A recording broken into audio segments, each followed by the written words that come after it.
Crazy is the right word. Yeah, I think there's some very good tools around you can use it. I mean, Yeah, obviously I built one, but we built on other things as well. There are simplifications of it. But yeah, you're right. It's a crazy big thing, and the yeah, penalties are colossal. yeah. AI is a tool, not a creature, and that Hmm. if you use it as a tool and see it as a tool, then you won't be daunted by the crazy stuff, and you can focus on the bits that make it work for you. In the end, you cannot, because of the diffuse nature of AI, you can't be responsible for every member of your organization all of the time. So you have to have both that trust, but also the structures in place to protect the organization and the individuals themselves. Yeah.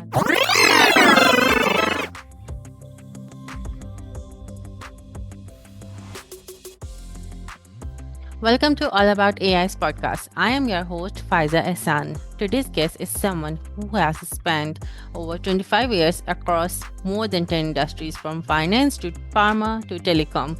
In every domain, he's helping companies make smarter, safer decisions when it comes to risk and now AI. Let's welcome Patrick Healy. So, how are you doing today, Patrick? I'm well, thank you, Faiza. Nice to talk to you. Perfect. So, Patrick, yeah. So, tell us a bit about your background. How did your passion for AI begin? I've been involved in risk, as you mentioned, for a very long time, firstly in kind of banks and hedge funds, and then more broadly across industry. And one of the things that started to pop up more and more was artificial intelligence and how organizations were trying to use it. So I started writing about this and talking to organizations about it. And it became very clear to me that people were failing at the first hurdle on this.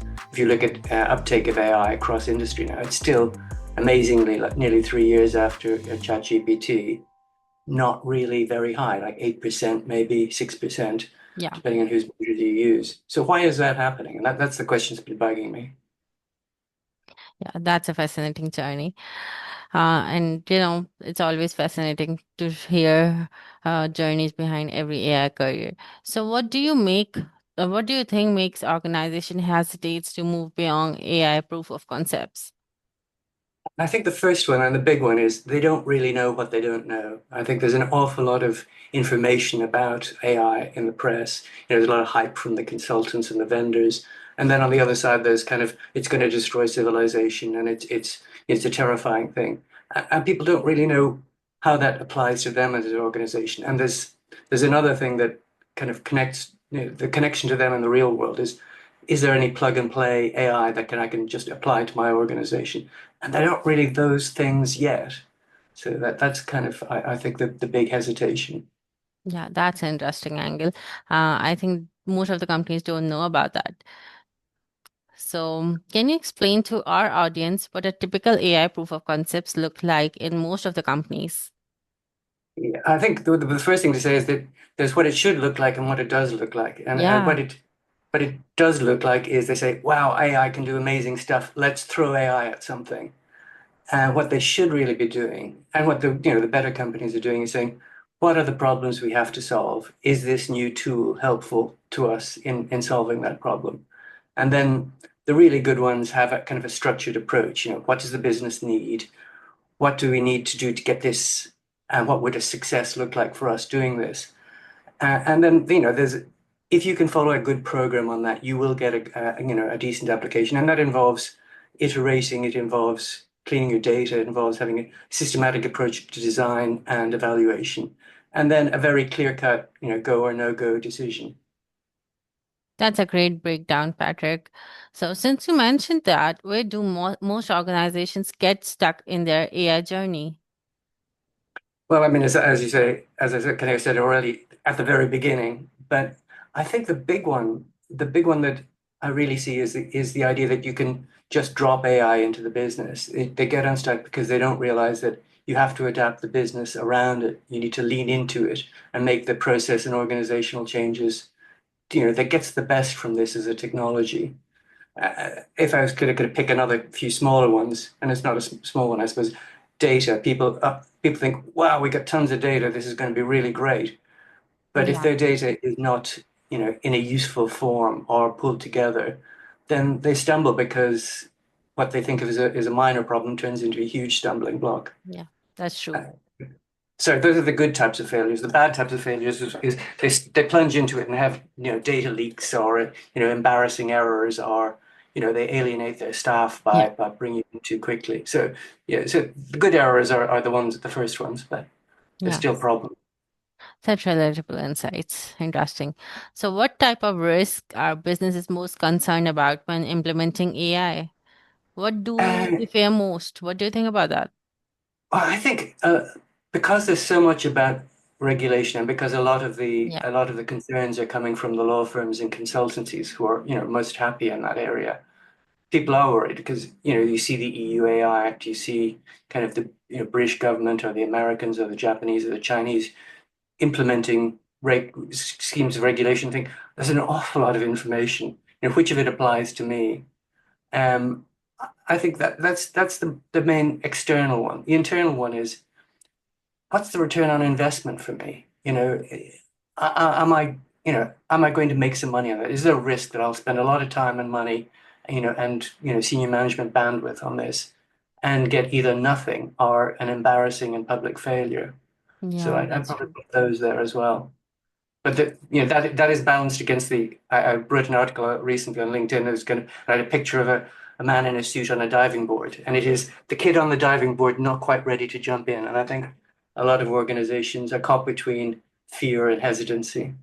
Yeah, that's true. It's really eye-opening. Even I came across the recently yeah, it's EU passed AI-based law, and Yeah, it's like people are getting crazy about that. crazy is the right word. Yeah, I think there's some very good tools around you can use it. I mean, Yeah, obviously I've built one, but we've built on other things as well. And there are simplifications of it. But yeah, you're right. It's a crazy big thing, and the yeah, penalties are colossal. yeah. And how real are these risks versus fear of the unknown? I think they're real. I mean, I genuinely think they are, but they're not insurmountable. If you take a systematic approach, I mean, for the Harbor Point work that I did, the package I designed, it breaks it all down into the different kind of areas you should be worried about, what you're trying to achieve, and building your controls and your understanding around your goals. So it is doable, but these are real problems. And some of the risks around AI, as you know, of course are not real. They're not going to be applied to you. You're not worried about creating Skynet, so you shouldn't be concerning yourself with that or building Terminators. You're not going to be doing that. Yeah, that's true. Yeah, what I believe separating actual danger from perception is so important right now. Yeah, absolutely. And I think focus on the practical aspect of it. I've got a book coming out called Not a Creature in September, and it's a quote from Daniel Dennett. It's AI is a tool, not a creature, and that if you use it as a tool and see it as a tool, then you won't be daunted by the crazy stuff, and you can focus on the bits that make it work for you. Perfect, perfect. So, on that note, which risk do you see as the biggest blocker in your AI journey? I think there's categories of risks. There's regulatory, legal, reputational, operational. I think I always worry about reputational risk because I think people tend to understate it, and this applies not just in AI, by the way, but people underestimate that a big hit to their reputation can affect all the other things. But I think the for businesses, the biggest blockers are those structural and operational risks. The ones we talked about around data, but also the ones about pulling your organization into shape to make it happen. That's interesting.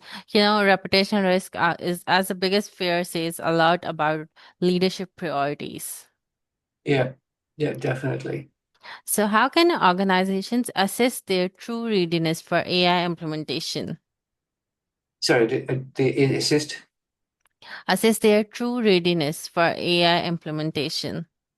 I think the way to do that is to take, as a structured approach. So what I did a few years ago is I created a maturity model. I said, so what are you trying to do? Are you just exploring? Are you going to be buying something off the shelf? Are you going to be adapting something? Or are you going to be building your own models? So have an approach that covers what are if I'm going to explore, then I only need a certain amount of change in my organization to make that happen. But if I'm going to be building my own models, that's vastly more operational and structural change Yeah.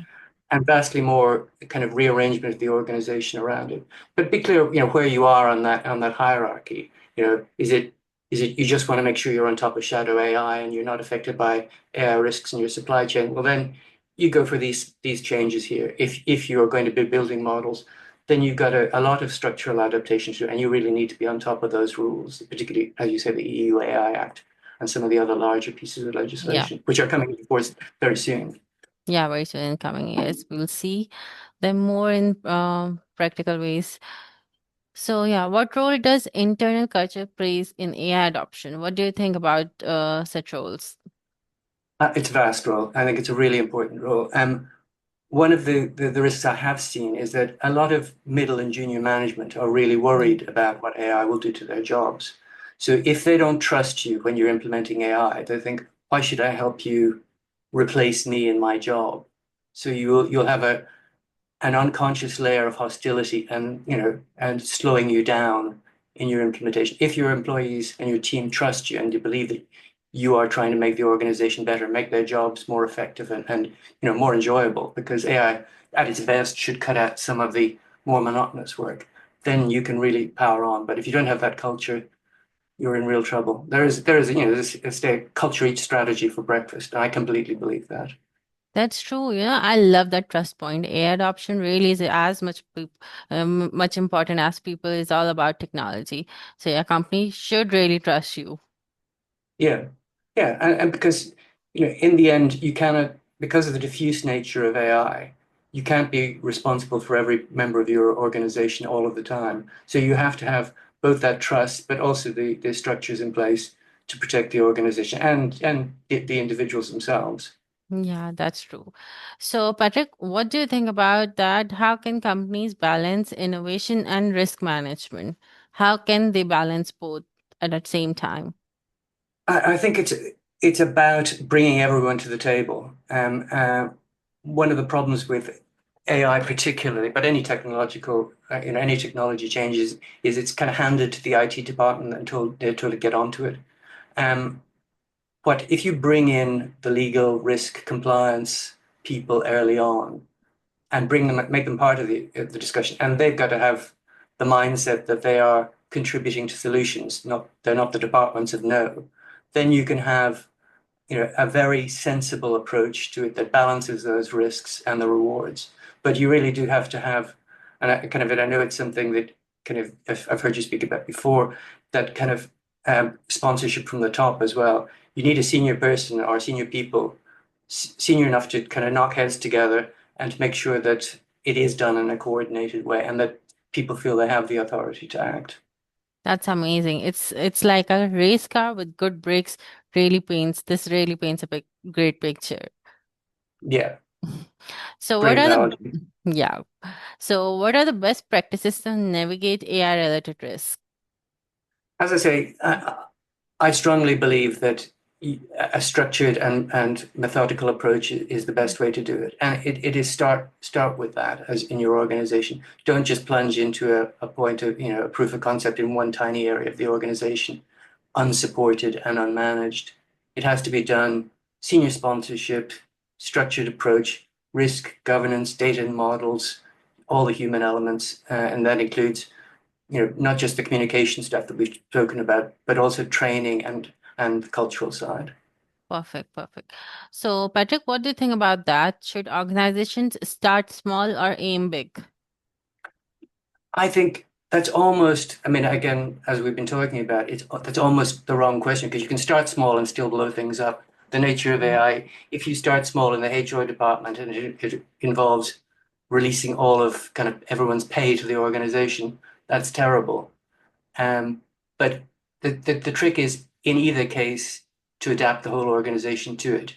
If you start small, you still have to do the minimum level of control around it, and you still have to bring in those wider teams.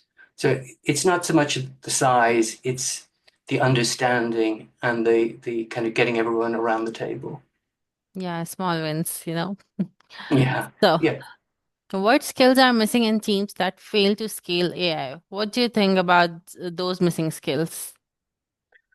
I think it's generally, and I think you said at the very start, it's genuinely not the technical ones often. It is the other operational and control Yeah. skills. If you have those as part of the mix when it's the AI is being built or implemented, then you will avoid those stumbling blocks later on, and you won't suddenly realize, oh, we can only do X amount because the data isn't ready, or we suddenly can't operate in some jurisdictions because this application isn't compliant with, American EU rules or Yeah, Asian that's EU that's always rules. happening. Yeah, yeah. It's so think, that my late father-in-law was a builder, and he used to say, measure twice and cut once. So but you do that with AI development as well. Yeah. You do the thinking first, and have the mistakes in the abstract rather than in front of your clients or your board. Yeah, that's true. Interesting. So, yeah, Patrick, if a company is stuck in AI limbo, what's one actionable step they can or you would suggest to take them tomorrow? What's your advice on them? Stand back, have a look at what you're trying to achieve. Have you talked to the right people? What is the exact nature of the thing that's holding you up? What are you afraid of? Can you approach it from a kind of a methodical? Afraid I use the same words all the time. Methodical, systematic, logical, straightforward. Just think it through. Pull through those various elements, and then decide whether, is this going to be useful for you and your business going forward. That should help you start. And that's like, call me is the other thing I would say. Or call, I hate to advertise for other people, but call organizations who can help you, who have seen these things before, who understand some of these problems. That's powerful. I must say, when AI becomes invisible, it's truly integrated. Love that vision. Yeah, and that's exactly right. Mm. In the end, it's part of your business. Yeah, An analogy exactly. I always use is about spreadsheets. You don't really think of yourself having a spreadsheet, Yeah. department or a spreadsheet application. They're just all over the place.